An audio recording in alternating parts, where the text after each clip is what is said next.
안녕하세요, 여러분. 성경 공부 시작하겠습니다. 먼저 하나님께 기도 올리겠습니다. 사랑하는 우리들의 아버지, 은혜와 사랑 감사드립니다. 오늘도 아버지의 사랑 의지하며 주의 말씀을 듣습니다. 깨닫게 하셔서 주님 선하신 뜻대로 살아가도록 인도해 주옵소서. 감사드리며 예수님 이름으로 기도드립니다. 아멘. 네. 하나님은 아담이 범죄한 직후 인류 구원의 계획을 여자의 후손을 통해 이루실 뜻을 창세기 3장 15절을 통해 밝히셨습니다. 그런데 하나님께 그 믿음을 인정받았던 아벨은 그 형 가인의 시기와 질투 속에서 돌에 맞아 비참하게 죽었습니다. 그리고 가인은 자신의 범죄함으로 인해 하나님 앞을 떠나 에덴 동쪽 놋 땅에 살면서 불신앙의 사람이 되었고 불신앙의 가문을 이루게 되었습니다. 이제 여자의 후손이 오시기까지 하나님을 섬기고 하나님께 순종하며 믿음의 계보를 이어갈 사람은 없는 것일까요? 창세기 4장 25절에서 26절입니다. 아담이 다시 자기 아내와 동침하였다. 마침내 그의 아내가 아들을 낳고 말하였다. 하나님이 가인에게 죽은 아벨 대신에 다른 씨를 나에게 허락하셨구나. 그의 아내는 아이의 이름을 셋이라고 하였다. 셋도 아들을 낳고 아이의 이름을 에노스라고 하였다. 그때 비로소 사람들이 주님의 이름을 불러 예배하기 시작하였다. 아멘.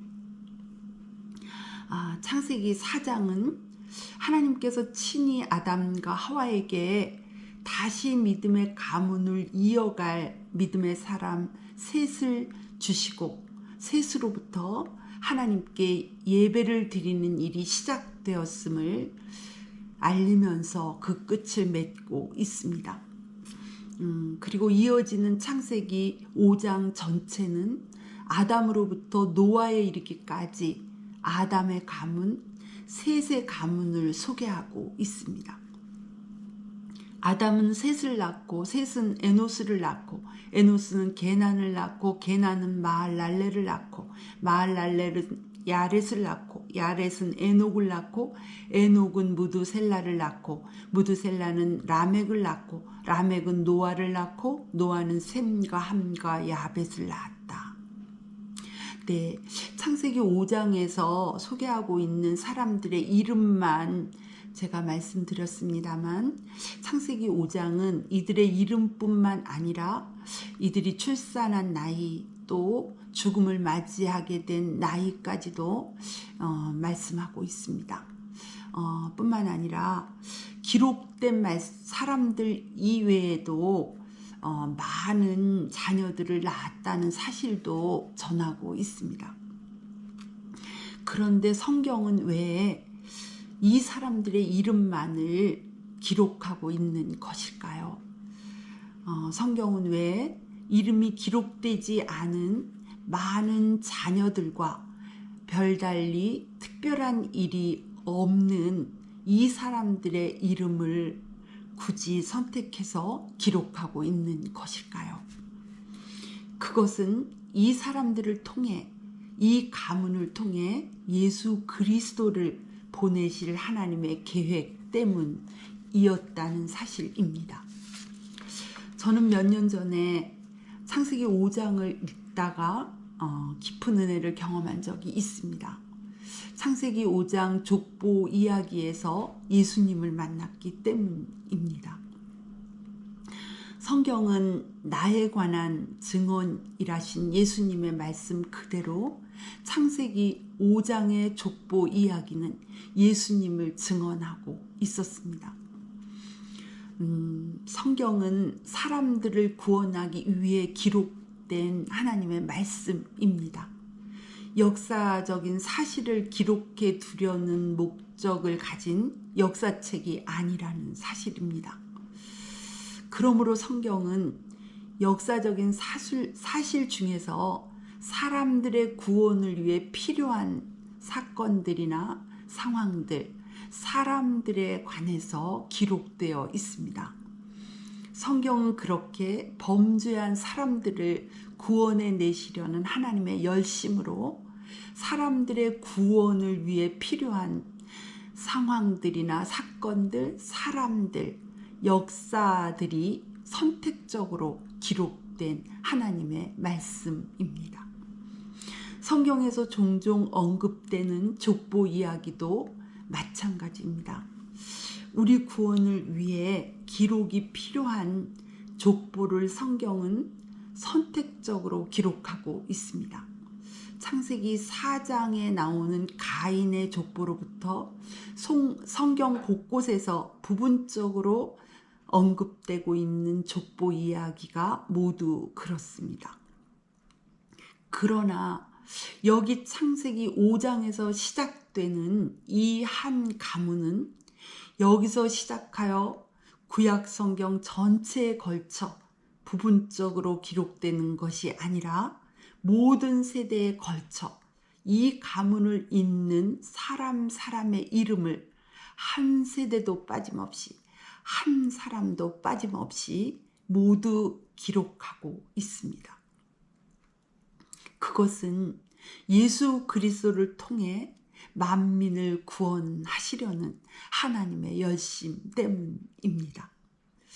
하나님께서 이 가문을 통해 구세주를 보내주실 것을 약속하시고 약속하신 대로 바로 이 족보를 통해 구세주를 보내시고 만민이 그를 의심 없이 믿어서 구원에 이르게 하시려는 하나님의 열심, 하나님의 사랑 말입니다. 그리고 우리는 신약 성경 첫 장에서 다시 족보를 만나고 다시 하나님의 열심을 만납니다. 하나님은 그렇게 마태복음과 누가복음에 다시 족보를 쓰시면서 예수님께서 틀림없는 하나님의 독생자, 하나님께서 보내신 틀림없는 인류의 구세주이심을 확증해 주십니다. 하나님의 신실하심, 하나님의 영원하심과 불변하심과 성실하심을 찬양하지 않을 수 없습니다. 아담이 타락한 이후부터 지금 우리가 구원을 받기까지 그 신실하시고 영원하시고 불변하시고 성실하심으로 쉼없이 끊임없이 우리의 구원을 위해 애쓰셨을 주님을 이 시간 생각해 봅니다. 이렇게도 귀중한 구원을 소홀히 하고서야 어떻게 그 갚음을 피할 수 있겠느냐 하시는 히브리서 말씀에 우리는 아멘하지 않을 수 없습니다. 그것은 구원에 합당한 삶을 살아야 한다는 말씀에 아멘하는 것과 같습니다. 하나님의 뜻에 순종하고 하나님의 말씀대로 살기 위한 몸부림이 있는 삶 말입니다. 창세기 5장 본문 말씀을 조금 더 보시겠습니다. 창세기 5장 3절에서 5절입니다. 아담은 130살에 자기의 형상 곧 자기의 모습을 닮은 아이를 낳고 이름을 셋이라고 하였다. 아담은 셋을 낳은 뒤에 800년을 살면서 아들, 딸을 낳았다. 아담은 모두 930년을 살고 죽었다. 아멘. 선악을 알게 하는 나무의 열매를 먹는 날에는 정령 죽으리라는 하나님의 말씀을 듣고도 아담은 그 열매를 먹었습니다. 그리고 많은 세월이 흐른 뒤에 하나님의 말씀 그대로 아담이 죽었음을 성경은 증언합니다. 하나님은 먼저 말씀해 주시고 그 말씀하신 대로 어김없이 행하십니다. 하나님은 어떤 일이든지 사람에게 먼저 알리시고 가르쳐 주시고 그리고 행하시는 분이시고 한 사람에게 먼저 알리시지 않고는 어떤 일도 하시지 않는 분이라고 그렇게 성경은 전해줍니다. 웬 말인지 웬 은혜인지 사람의 영광이 참으로 굉장합니다. 아모스서 3장 7절입니다. 참으로 주 하나님은 당신의 비밀을 그 종 예언자들에게 미리 알리지 않고서는 어떤 일도 하지 않으신다. 아멘. 그렇습니다. 하나님은 먼저 말씀해 주시고 먼저 가르쳐 주십니다. 그리고 그 말씀하신 대로 그대로 행하십니다. 이것이 우리가 하나님의 말씀을 두렵고 떨림으로 들어야 하는 이유입니다. 우리에게 하신 하나님의 말씀은 하나님의 때에 반드시 우리에게 그대로 현실이 되기 때문입니다. 민수기 23장 19절 말씀입니다. 하나님은 사람이 아니시니 거짓말을 하지 않으시고 인생이 아니시니 후회가 없으시도다. 어찌 그 말씀하신 바를 행하지 않으시며 하신 말씀을 실행하지 않으시랴. 아멘. 네. 성경은 하나님이 하신 말씀과 그 말씀이 어떻게 그대로 이루어지셨는지에 대한 증언으로 가득합니다. 아담만이 아니라 무법천지가 된 노아 시대에도 물로 심판하시겠다고 먼저 말씀하시고 그 말씀은 노아 시대의 모든 사람들에게 그대로 현실이 되었습니다. 자식이 하나도 없던 노년의 아브라함에게 너의 자손이 별처럼 하늘의 별처럼 많아지게 하겠다 하신 하나님의 말씀은 출애굽기에서 그대로 현실이 됩니다. 애굽의 노예였던 이스라엘 백성들에게 가나안 땅을 주시겠다는 하나님의 말씀은 여호수아서에 가면 그대로 이스라엘 백성의 현실이 됩니다. 가나안 땅으로 들어가기 전 이스라엘 백성들에게 모세를 통해 가나안 땅에 들어가서 그들이 우상 숭배를 하며 하나님의 말씀대로 살지 않으면 고통과 저주를 받게 될 것이고 가나안 땅에서 쫓겨나게 될 것이고 멸망을 받게 될 것이라는 하나님의 말씀은 그들이 그렇게 살 때마다 하나님의 말씀 그대로 그들의 현실이 되었습니다.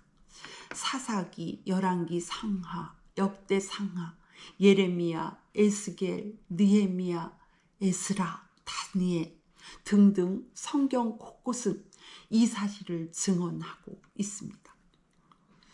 이렇게 구약시대의 성경이 완성되기 전에는 하나님은 직접 말씀하시기도 하시고 예언자들을 통해서도 말씀하시기도 했습니다. 그리고 그 말씀대로 행하시고 그 말씀대로 이루시며 구약 성경을 쓰셨습니다. 신약 시대에는 말씀이 육신이 되어 오신 예수님께서 친히 말씀하셨고 사도들을 통해 말씀해 주셨으며 신약 성경을 그렇게 쓰셨습니다. 그렇게 하나님은 당신의 말씀인 신구약 성경을 완성하셔서 우리에게 주셨습니다. 하나님은 이제 하나님의 기록된 말씀, 완성된 말씀인 성경으로 우리에게 말씀하시고 성경대로 행하시고 성경대로 이루십니다. 성경 그대로 우리의 현실이 된다는 말씀입니다. 그렇습니다, 여러분. 언젠가는 죽음이 우리의 현실이 될 것입니다. 언젠가는 하나님의 심판대 앞에 서는 것이 우리의 현실이 될 것입니다. 한 번 죽는 것은 정한 이치요 죽은 후에는 심판이 있으리라신 하나님의 말씀이 성경에 기록되어 있기 때문입니다. 그리고 여러분, 언젠가 천국이나 지옥이 또한 우리의 영원한 현실이 될 것입니다. 하나님께서 성경을 통해 말씀하신 대로 꼭 그렇게 현실이 된다는 것에 대한 신구약 성경의 증언은 차고도 넘칩니다. 그럼에도 우리가 하나님의 말씀에 대해 관심이 없고 또 하나님의 말씀에 대해 두려움이 없다면 어떨까요? 그럼에도 우리가 하나님의 말씀을 읽지 않고 배우려 하지 않고 순종하려고 몸부림하지 않는다면 어떨까요? 그래도 우리의 믿음이 진실한 것일까요? 이 또한 두려움으로 하나님 앞에 가져가야 할 기도 제목임이 분명합니다. 기도하시겠습니다. 사랑하는 하나님 아버지, 오늘도 우리의 구원을 위해 말씀해 주셔서 감사합니다. 그 은혜 헛되이 하지 않도록 깨닫게 하시고 믿게 하시고 순종하게 해 주시옵소서. 예수님의 이름으로 기도드리옵니다. 아멘.